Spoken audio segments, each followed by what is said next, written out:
Trump اور came Jong Un کی آخری ملاقات 30 جون 2019 کو غیر فوجی زون میں واقع جنگ بندی کے گاؤں میں ہوئی تھی، جہاں ٹرمپ نے مختصر طور پر شمالی کوریا کی سرزمین میں قدم رکھا اور وہ ایسا کرنے والے پہلے منصب پر فائز امریکی صدر بن گئے تھے۔ یہ ملاقات جون 2018 میں سنگاپور اور فروری 2019 میں ہونے والی دونوں رہنماؤں کی باضابطہ سربراہی ملاقاتوں کے بعد ہوئی تھی۔ تاہم ان ملاقاتوں میں کوئی مستقل معاہدے طے پائے نہیں گئے تھے، جس میں شمالی کوریا کو جوہری ہتھیاروں سے پاک کرنا بھی شامل تھا۔ اس کے برعکس شمالی کوریا نے اپنے جوہری ہتھیاروں کے ذخیرے میں مسلسل اضافہ کیا۔ متحدہ عرب امارات نے ایران کے ساتھ تمام تجارتی، کاروباری اور مالی معاملات تاحکم ثانی معطل کر دیے ہیں۔ اماراتی وزارت خارجہ کے مطابق یہ فیصلہ خطے میں بڑھتی ہوئی کشیدگی کے پیش نظر کیا گیا، جو علاقائی اور بین الاقوامی امن و سلامتی کے لیے خطرہ بن رہی ہے۔ اس سے قبل متحدہ عرب امارات کی وزارت دفاع نے دعویٰ کیا تھا کہ ایران کی جانب سے امارات کی طرف 2 بیلسٹک میزائل داغے گئے ہیں۔ وزارت دفاع کے مطابق ایک میزائل متحدہ عرب امارات کے سمندری حدود میں جبکہ دوسرا سمندری حدود سے باہر گرا۔ اماراتی وزارت دفاع نے واضح کیا کہ ملک کسی بھی قسم کے خطرے سے نمٹنے کے لیے پوری طرح تیار ہے۔ عدالتی حکم کا جائزہ لیا گیا ہے اور فیصلے پر نظر ثانی کے لیے سپریم کورٹ سے رجوع کیا جائے گا۔ وزیر قانون اعظم نذیر تارڑ کی بانی پی ٹی آئی کے اجلاس سے متعلق سپریم کورٹ کے حکم پر اہم گفتگو۔ اعظم نذیر تارڑ نے کہا، عدالتی حکم نامے کے دیگر نکات پر بھی مشاورت کی گئی ہے۔ حکم سپریم کورٹ کے فیصلے کے قانون اور عملی پہلوؤں کا جائزہ لے رہی ہے۔ وزیر قانون نے سوال اٹھایا کہ کیا سپریم کورٹ کا یہ حکم تمام قیدیوں کے لیے بھی ہوگا؟ انہوں نے کہا کہ جیل میں بہت سے ایسے قیدی موجود ہیں جنہیں صحت کے مسائل درپیش ہیں۔ مزید کہا، سزا یافتہ قیدیوں کو سرکاری اسپتالوں میں علاج کی سہولت فراہم کی جاتی ہے۔ اور آپ کو خبر دیں گے، اسلام آباد کے علاقے گلبرگ گرینز میں کال سینٹر کے اندر غیر قانونی سرگرمیوں میں ملوث 284 غیر ملکیوں کو گرفتار کر لیا اور ویزے منسوخ کر دیے گئے۔ گلبرگ گرینز سے گرفتار ہونے والے تمام غیر ملکیوں کو 15 روز میں پاکستان سے واپس بھیج کر ان کے نام بلیک لسٹ اور فارنر کنٹرول لسٹ میں ڈالنے کا فیصلہ کیا گیا ہے۔ گلبرگ گرینز میں واقع پلازا سب جیل قرار دے دیا گیا ہے، جس کا نوٹیفیکیشن جاری ہو چکا ہے اور جس کے مطابق تاحکم ثانی پلازا کو سب جیل کا درجہ حاصل رہے گا۔ انتظام ایف آئی اے کے ذمہ ہوگا۔ ڈی جی ایف آئی اے ڈاکٹر عثمان انور کے مطابق تحقیقات میں انتہائی تشویشناک اور بھیانک انکشافات سامنے آئے ہیں۔ ملزمان لڑکیوں کی جعلی شناخت بنا کر پاکستانیوں سے رابطہ کرتے تھے، مختلف ایپلیکیشنز پر سرمایہ کاری کے نام پر شہریوں کو لوٹتے تھے۔ ڈی جی ایف آئی اے کے مطابق ملزمان نے کئی پاکستانی شہریوں کو مالی نقصان پہنچایا۔ گرفتار غیر ملکیوں کے مقامی سہولت کاروں اور ہینڈلرز کا بھی سراغ مل گیا ہے۔ ذرائع کے مطابق بعض سرکاری اہلکاروں کی ممکنہ معاونت کے پہلو کی بھی تحقیقات جاری ہے۔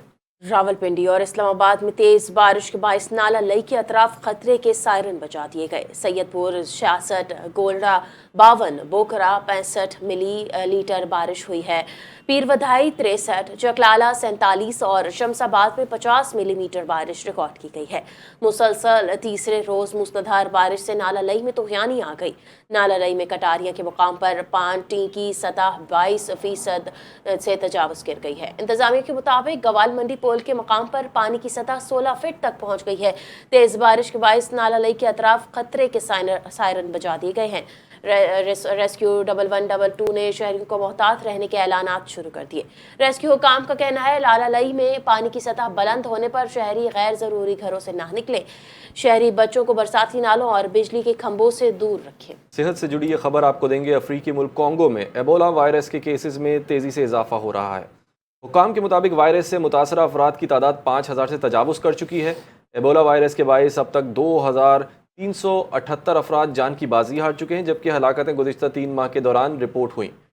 طبی حکام کے مطابق وائرس کے پھیلاؤ پر قابو پانے کے لیے ہنگامی اقدامات جاری ہیں، جبکہ متاثرہ علاقوں میں نگرانی اور طبی سہولیات فراہم کی جا رہی ہیں۔ افسوسناک خبر سے آپ کو آگاہ کریں، بھارتی شہر کولکتہ میں ہوٹل میں آگ لگنے کے واقعے میں بچے سمیت 9 افراد ہلاک ہو گئے ہیں۔ بھارتی ریاست بنگال کے دارالحکومت کولکتہ کے ایک ہوٹل میں لگنے والی خوفناک آگ کے نتیجے میں ایک بچے سمیت 9 افراد ہلاک اور کم از کم 6 افراد زخمی ہو گئے۔ بھارتی حکام کے مطابق ہلاک ہونے والوں میں بنگلہ دیشی شہری بھی شامل تھے جو علاج کے لیے کولکتہ آئے ہوئے تھے۔ مقامی پولیس کا کہنا ہے آگ مقامی وقت کے مطابق گزشتہ رات تقریباً 2:50 پر ہوٹل کی عمارت کی دوسری منزل پر لگی، جس پر 1 گھنٹے کے اندر قابو پا لیا گیا، جبکہ واقعے کے دوران تقریباً 30 افراد کو ریسکیو کیا گیا۔ حکام کے مطابق ابتدائی طور پر خدشہ ہے کہ آگ بجلی کے شارٹ سرکٹ کے باعث لگی۔ اور آپ کو خبر دیں گے، پاکستان رائفل ٹیم نے برطانیہ میں ہونے والی 7ویں ایف کلاس عالمی چیمپئن شپ 2026 میں شاندار کارکردگی کا مظاہرہ کرتے ہوئے انفرادی مقابلے میں عالمی چیمپئن شپ کا طلائی تمغہ اور ٹیم مقابلوں میں چاندی کا تمغہ جیت لیا ہے۔ 24 ممالک کے 207 شوٹرز کی شرکت والے عالمی مقابلے میں جنید علی نے تمام حریفوں کو پیچھے چھوڑ کر انفرادی FTR عالمی چیمپئن کا اعزاز حاصل کر لیا۔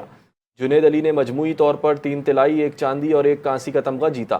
12 رکنی پاکستانی ٹیم نے انفرادی مقابلوں میں 4 طلائی، 4 چاندی اور 5 کانسی کے تمغے حاصل کیے۔ ٹیم مقابلے میں پاکستان نے سابق عالمی اور یورپی چیمپئنز پر مشتمل 11 ممالک کی ٹیموں کے درمیان سخت مقابلے کے بعد رنر اپ پوزیشن حاصل کی۔ محمد ولید نے 1 طلائی اور 1 کانسی، جبکہ انڈر 25 کیٹیگری میں حذیفہ گل نے 3 چاندی اور 2 کانسی کے تمغے جیتے۔ پاکستان کے 7 شوٹرز عالمی مقابلے کے ٹاپ 100 کھلاڑیوں میں بھی شامل رہے۔ صرف 3 سال میں ایف کلاس شوٹنگ میں پاکستان کی یہ نمایاں کامیابی عالمی سطح پر پاکستانی شوٹرز کی بڑھتی ہوئی مہارت اور قومی ٹیلنٹ کا منہ بولتا ثبوت ہے۔ کھیلوں کے حوالے سے مزید بتائیں، پاکستان گولڈ نے پاکستان گرینز کو شکست دے کر national champions cup one day cricket tournament جیت لیا۔ شامل حسین اور سعد خان کی سینچریوں اور کپتان شاہین آفریدی کی ہیٹ ٹرک سمیت 7 وکٹوں کی کارکردگی کی بدولت champions cup one day tournament میں پاکستان گولڈ نے پاکستان گرینز کو 101 رن سے شکست دی۔ ملتان کرکٹ اسٹیڈیم میں کھیلے گئے فائنل میں ٹاس جیت کر پاکستان گولڈ نے پہلے بیٹنگ کی۔ ٹیم اننگز کی آخری گیند پر 340 رنز بنا کر آؤٹ ہوئی۔ 341 رنز کے ہدف کے جواب میں پاکستان گرینز کی ٹیم شاہین آفریدی کی تباہ کن بالنگ کے سبب 38ویں اوور میں 239 رنز بنا کر آؤٹ ہوئی۔ سعد بیگ نے 67 اور عمیر یوسف نے 44 رنز بنائے۔ پاکستان گولڈ کے کپتان شاہین آفریدی نے ہیٹرک سمیت 36 رنز کے عوض 7 کھلاڑی آؤٹ کیے۔ رضا اللہ، مبصر خان اور فیصل اکرم نے 1-1 کھلاڑی آؤٹ کیا۔ عقائد کے موسم کی بات کریں تو کراچی میں موسم نے کروٹ بدل لی۔ شہر پر بادل چھا گئے اور ٹھنڈی ہواؤں نے موسم خوشگوار بنا دیا۔ درجہ حرارت 30 سے 31 ڈگری کے درمیان ہے، جبکہ مختلف علاقوں میں بوندا باندی کا امکان ہے۔ مزید جانیں گے کراچی کے بدلتے موسم کا حال سحر خان کی اس رپورٹ میں۔ سمندر کی سرکش لہریں، تیز ہوائیں اور آسمان پر چھائے گہرے بادل، کراچی کا موسم آج کچھ بدلا بدلا سا ہے۔ گرمی کی شدت میں کمی کے ساتھ شہر پر بادلوں نے ڈیرے ڈال لیے ہیں، جبکہ ٹھنڈی سمندری ہواؤں نے موسم کو خوشگوار بنا دیا ہے۔ محکمہ موسمیات کے مطابق کراچی میں درجہ حرارت 30 سے 31 ڈگری سینٹی گریڈ ریکارڈ کیا جا رہا ہے، جبکہ جنوب مغرب سمت سے چلنے والی ہواؤں کی رفتار 30 سے 35 کلومیٹر فی گھنٹہ ہے۔ شہر میں مطلع ابر آلود ہے اور مختلف علاقوں میں ہلکی پھوار یا بوندا باندی کا امکان بھی موجود ہے۔ خوشگوار موسم نے کراچی والوں کے موڈ کو بھی خوشگوار کر دیا۔ کہیں چائے کے ہوٹلوں پر رونقیں بڑھ گئیں تو کہیں شہری ساحل سمندر اور تفریحی مقامات کا رخ کرتے دکھائی دیے۔ ٹھنڈی ہوا، بادلوں کی اوٹ اور سمندر کا حسین منظر شہریوں کو خوب بھا رہا ہے۔ محکمہ موسمیات کے مطابق آئندہ چند روز بھی کراچی میں بادل چھائے رہنے کا امکان ہے، جبکہ بعض مقامات پر بوندا باندی اور بارش بھی ہو سکتی ہے۔ یوں بادلوں، ہواؤں اور سمندر کا یہ حسین امتزاج کراچی کے موسم کو مزید دلفریب بنا رہا ہے۔ کیمرہ ٹیم کے ساتھ سحر خان، NTN نیوز، کراچی۔ اسی کے ساتھ نیوز بلیٹن سے فی الوقت کے لیے مزید خبروں اور اپڈیٹس کے لیے دیکھتے رہیے NTN۔